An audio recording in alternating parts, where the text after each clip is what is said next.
मैंने वो तमाम चीज़ें उसे अच्छी तरह से ज़बानी याद करवा दी जिनकी हमें इस कमांडो अटैक में अशद ज़रूरत थी। वो बोला, ये सारी चीज़ें यहाँ जमा करने में 2 दिन ज़रूर लग जाएंगे। इतनी देर तुम्हें इस जगह रहना होगा। दिन में सिर्फ एक बार सुबह सुबह तुम कान से थोड़ी देर के लिए बाहर जा सकते हो, वो भी बारी बारी। उसके बावजूद तुम्हें चौकस रहना होगा। ये मैं तुम्हारी सेफ्टी और तहफ़्फ़ुज़ के लिए कह रहा हूँ। मैं कल सुबह तुम्हारे लिए खाने के लिए रोटी और अचार ले आऊँगा। पानी यहाँ कोने वाले टीन के ड्रम में भरा हुआ है, जो मैं रोज शाम को आकर भर जाया करता हूँ। अब मैं जाता हूँ, कल सुबह आऊँगा। वो चला गया। मैं और अमजद अपने प्लान पर गौर फिक्र करने लगे। मैंने उसे अपनी हिकमत अमली की तमाम जुज़ियात समझाती थी। वो मेरे साथ इस खतरनाक तरीन मिशन में कूद पड़ने के लिए बिल्कुल तैयार था। हमारा मिशन इस कदर इंतहाई जुर्रतमंदाना और हलाकत खेज था कि उसमें कूद पड़ने वाली बात ही थी। या तो हम नहीं या सामने वाला नहीं। इस मिशन में ये बात नामुमकिन थी कि हम दोनों में से कोई एक तबाह बर्बाद ना हो। रात गुजर गई। सुबह हम बारी बारी कान से बाहर निकलकर थोड़ी देर ताज़ा हवा में रहे और फिर वापस आकर सुरंग के केबिन में बैठ गए। हमें केबिन में वापस आए आधा घंटा ही गुजरा था कि हमारा एजेंट आ गया। उसके कांधे से एक बोकचा लटका हुआ था। उसमें से उसने हमें 2 रोटियां और अचार निकाल कर दिया। हमने मजे से खाया और भीड़ियां सुलगा कर पीने लगे। अब एजेंट ने हमें ये अफसोसनाक खबर सुनाई कि वो हमारे लिए इंतहाई ताकतवर बमों का इंतजाम नहीं कर सकेगा। उसके वसाइल महदूद थे। मैं सोच में पड़ गया। मैंने उसे दरियाफ्त किया कि यहाँ आस पास बहरिया का कोई एमुनिशन डिपो मौजूद है। उसने कदरे तौक़ुफ़ के बाद कहा, पूना छावनी को जो सड़क जाती है उसकी नुक्कड़ पर बाएं जानिब जमीन दोज डंप है, जहाँ 24 घंटे पहरा लगा रहता है। जहाँ जमीन के अंदर लंबे लंबे तहखाने हैं जहाँ असलहे की भारी मिक़दार रखी गई है। यकीनन इस जगह इस किस्म के बम भी होंगे, मगर वहाँ जाएगा कौन? मैंने कहा, वहाँ मैं जाऊँगा। तुम मुझे सिर्फ एक बार इस इलाके में किसी तरह चक्कर लगवा दो। क्या तुम ऐसा कर सकते हो? उसकी वजह ये थी कि मैं खुद पेंसिल बम नहीं बना सकता था और तजुर्बे ने यह बात साबित कर दी थी कि तबाही फैलाने में इन बमों की कोई मिसाल नहीं थी। और ये जदीद तरीन बम थे जिनके बारे में मुझे यकीन था कि बहरिया के फौजी असलहा डिपो में जरूर मौजूद होंगे। वो बोला, मैं तुम्हें अपने साथ ले चलूंगा। तुम्हें मेरी तरह एक मलंग साधु का रूप धारना होगा, मगर मैं एमुनिशन डिपो के गेट के आगे ही से तुम्हें गुजार सकूंगा। मेरे लिए इतना ही काफी था। दोपहर के बाद मैं अपने जगटाधारी एजेंट के साथ कान की सुरंग से इस हालत में बाहर निकला कि मेरे सिर पर लंबे उलझे हुए बालों वाली विग थी, चेहरे पर लंबी मसनूई दाढ़ी थी, जिस्म पर सिंदूर मला था और कमर के गिर्द सिवाय एक लंगोटी के और कुछ नहीं था। हम दोनों के हाथ में एक एक बांस था जिसमें घुंघरू बंधे थे। वो मुझे मुख्तसर रास्तों से गुजारता पूना छावनी की तरफ ले गया। हम एक नाले की चढ़ाई चढ़कर बाहर सड़क पर निकले तो सामने कांटेदार तार की दीवार जा रही थी। एजेंट ने बताया कि ये एमुनिशन डंप वाली ग्राउंड की दीवार है। मैंने देखा कि ग्राउंड में एक जानी बड़ी ऊंची ऊंची टीलानुमा कब्रें बनी हुई थीं। यही असलहे के जमीन दोज गोदाम थे। इलाका खाली खाली था। कुछ फासले पर नाले के ऊपर हमें दूर से एक फौजी पहरा देता दिखाई दिया। एजेंट ने मुझे इशारा किया और हमने बांस के घुंघरू बजाते हुए रक्स करना शुरू कर दिया। हम रक्स भी कर रहे थे और सीताराम का विरद करते आगे भी बढ़ रहे थे।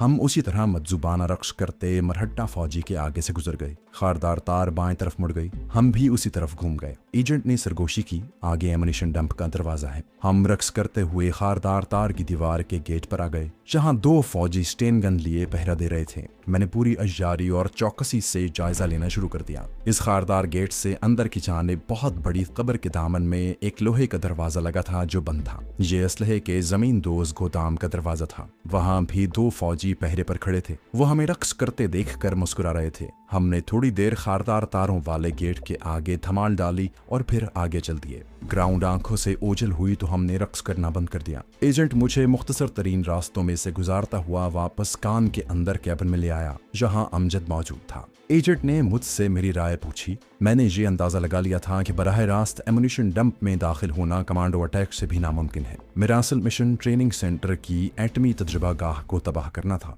अगर मैं अपनी सारी ताकत पेंसिल या टाइम बमों को हासिल करने में खर्च कर देता हूँ और जख्मी हो जाता हूँ या पकड़ लिया जाता हूँ, जिसका इम्कान बहुत था, तो मेरा मिशन अधूरा रह जाता। ये काम मुझे अकेले ही सरंजाम देना था। मैंने दूसरे रास्ते से ग्राउंड में दाखिल होकर गोदाम तक पहुंचने का फैसला कर लिया। एजेंट खामोश रहा। अमजद ने मेरे साथ जाने की ख्वाहिश का इजहार किया। मैंने कहा, तुम्हें दूसरे मिशन पर मेरे साथ चलना होगा। ये काम मैं अकेला ही करूंगा। मैंने एजेंट से कहा कि मुझे खंजर या कमानीदार चाकू की जरूरत है जिसका फल वार करते पीछे को ना झुक जाए। वो बोला, मैं शाम को ले आऊंगा। मैं उसी रात फौजी असलहे के गोदाम पर अटैक करना चाहता था क्योंकि मेरे पास वक्त बहुत कम था। मैं एक माह की छुट्टियां लेकर दिल्ली से कश्मीर आया था। मुझे एक माह के अंदर अंदर अपना मिशन मुकम्मल करके वापस कश्मीर और वहां से दिल्ली पहुंचना था। शाम को एजेंट ने मुझे एक चाकू ला कर दे दिया जो मेरी मंशा के ऐन मुताबिक था। कमांडोज इसी किस्म का चाकू इस्तेमाल किया करते थे। मैंने अपने एजेंट से कुछ और चीजें भी मंगवाई थी जिनकी मुझे साइड मिशन के लिए जरूरत थी।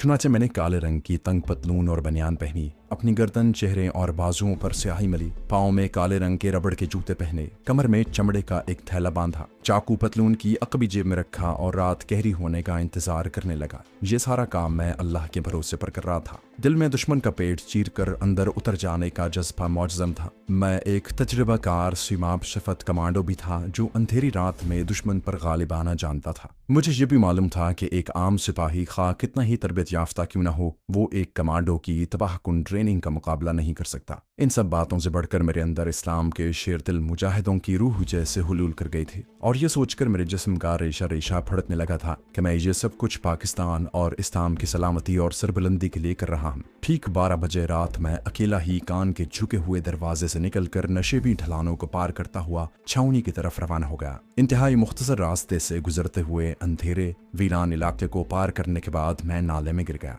नाले की चढ़ाई चढ़कर दूसरे किनारे पर आया तो सामने एमुनिशन डंप की खारदार दीवार थी। मैं वहीं बैठ गया। दाएं बाएं देखा, कोई 60 कदम के फासले पर खारदार तार के खंबे के ऊपर एक बल्ब रोशन था जिसकी रोशनी मुझ तक आते आते बहुत कमजोर हो गई थी। बाएं जानिब से मुझे फौजी बूटों की आवाज सुनाई दी। मैं जल्दी से नाले की ढलान पर उगी झाड़ियों में छुप गया। शाहरात के सीने में अनगिनत खदशात और खतरात छुपे हुए थे। मैं ढलान की एक खुश्क कांटेदार झाड़ी की ओट में छुपा उस गार्ड को देख रहा था जो अभी ऊपर वाली कच्ची पगडंडी से गुजरकर एमुनिशन डंप के खारदार गेट के करीब जाकर रुक गया था। दूसरी जानिब से एक और फौजी गार्ड नमूदार हुआ। दोनों ने आपस में कुछ बातें की जो मैं ना सुन सका। दूसरा गार्ड वापस मेरी तरफ कुचलने लगा। मैं झाड़ी के पीछे और ज्यादा सिमट गया। मेरे हाथ में सिर्फ चाकू था। वो मुझसे 10 कदम के फासले पर आकर रुक गया। ऊंची खारदार बाड़ को ऊपर से नीचे तक देखा। बाड़ के ऊपर दूर कोने में जो बल्ब रोशन था उसकी रोशनी जहां तक बहुत कम आ रही थी। ये क्या कर रहा है? मेरे दिल में वसवसे पैदा होने लगे।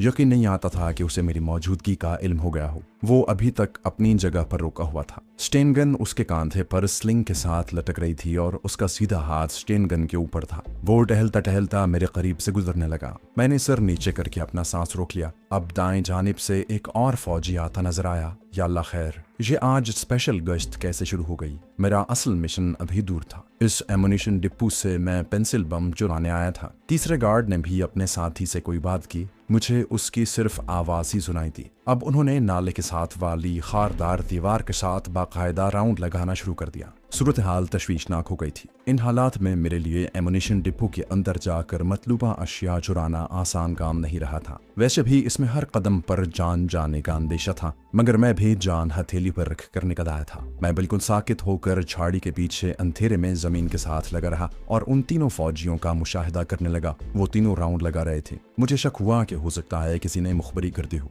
मगर मेरी मुखबरी करने वाला कौन हो सकता था? अगर ऐसी बात होती तो जहां फौज की पूरी प्लाटून धावा बोल देती और मैं फौरन गिरफ्तार कर लिया जाता। क्या करूं क्या ना करूं?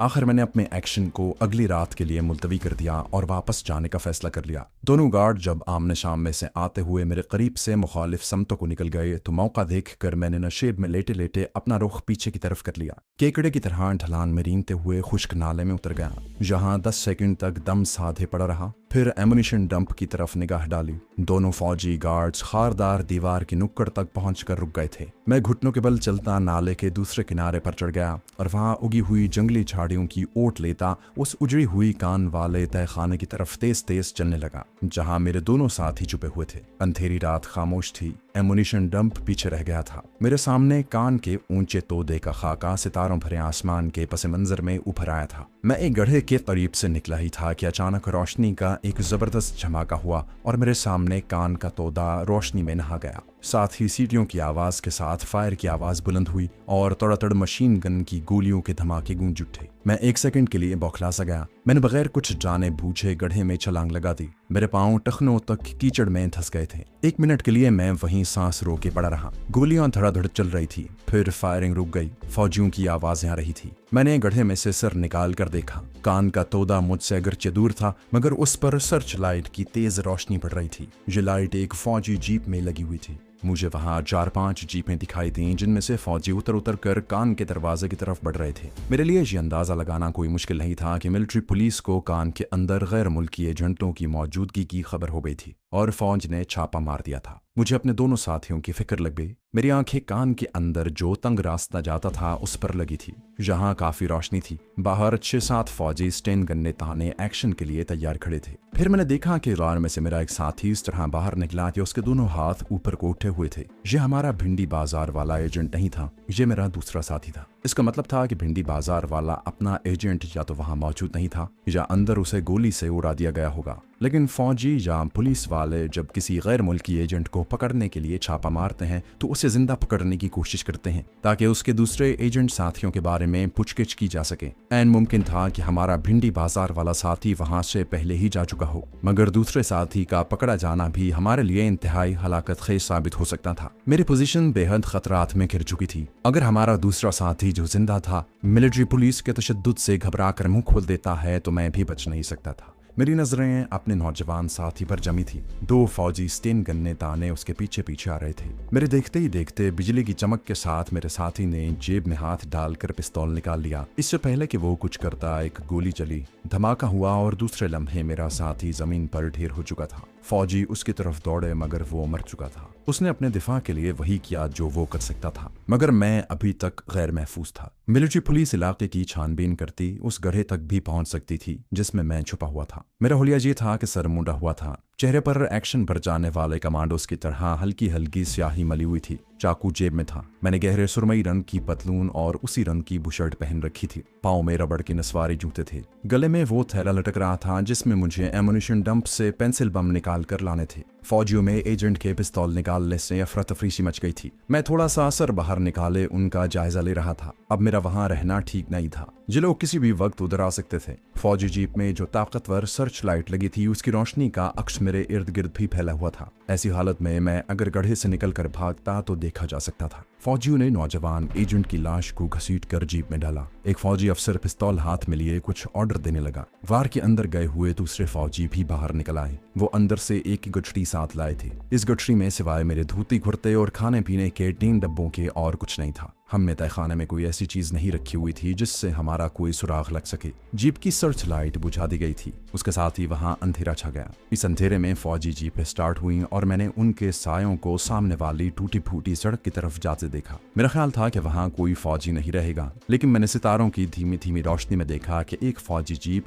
कान की सुरंग की एक जानिब अभी तक खड़ी थी और 2 फौजी सुरंग के मुंह पर यूं खड़े हो गए जैसे पहरा दे रहे हों। खतरा अभी तक दूर नहीं हुआ था, लेकिन मेरा वहां रुके रहना अब किसी हालत में भी मुनासिब नहीं था। मैं आहिस्ता से गड्ढे से बाहर निकला और जमीन पर रेंगते हुए मुखालिफ समत को चल पड़ा। मेरे सामने एक ऊंचा नीचा वीरान मैदान था। दूर किसी सड़क की बत्तियां झिलमिला रही थी। जमीन पथरीली शुरू हो गई। मैं कोई 100 कदम तक रेंगने के बाद उठकर बैठ गया। घूमकर पीछे की जानिब देखा। अब सिर्फ कान के तोदे का तारीख खाका ही नजर आ रहा था। मैं उठा और तेज तेज कदम चलने लगा। मुझे अपनी मंजिल का कुछ पता नहीं था। रात काफी गुजर गई थी। चारों तरफ सन्नाटा और तारीकी छाई हुई थी। दूर शायद किसी कारखाने से ऐसी आवाज वक्फे वक्फे से आ रही थी जैसे वहां कोई शय को भारी हथौड़े से कूटा जा रहा हो। फिर मुझे रेल की सीटी की आवाज सुनाई दी। ये आवाज काफी फासले से आई थी। पूना स्टेशन जहां से काफी दूर था। मैं रेलवे स्टेशन की तरफ नहीं जाना चाहता था। सबसे पहले मुझे पानी की जरूरत थी कि मैं अपने चेहरे पर मली हुई आरजी स्याही को साफ कर सकूं। ये स्याही ऐसी होती है कि पानी और कपड़े की मदद से आसानी से साफ की जा सकती है। वहां पानी कहीं नजर नहीं आता था। मैंने उस सड़क की तरफ चलना शुरू कर दिया जिसकी रोशनियां दूर से नजर आ रही थी। आगे खेत शुरू हो गए जहां मुझे पानी मिलने की तवक्को थी, मगर खेत खुश्क थे और खेतों के साथ जो नाला जा रहा था वो भी सूखा था। खेतों में फसल पककर तैयार थी। खुदा जाने ये किस चीज के खेत थे। फसल की आड़ लेता मैं एक जगह दरख्तों में आया तो वहाँ अंधेरे में छोटे से तालाब का पानी चमक रहा था। जब मैंने यकीन कर लिया कि वहाँ और कोई नहीं है तो तालाब की सीढ़ियाँ उतरकर पानी की सतह के पास पत्थर के जीने पर बैठ गया। भारत के सूबे महाराष्ट्र, गुजरात, मध्य प्रदेश और बंगाल वगैरह में इस किस्म के तालाब गांव के बाहर बने होते हैं, जहां ढोर डंगर पानी पीते हैं। औरतें कपड़े धोती हैं और घरों में इस्तेमाल करने के लिए पानी यहीं से भर कर ले जाती हैं। मैंने जेब से रुमाल निकाल कर पानी में भिगोया और उसे चेहरे पर रगड़ने लगा। जब मुझे तसल्ली हो गई कि चेहरे की स्याही काफी हद तक दूर हो चुकी है तो मैंने रुमाल को अपने चमड़े के थैले में डाल लिया और उठकर दरख्तों के नीचे आ गया।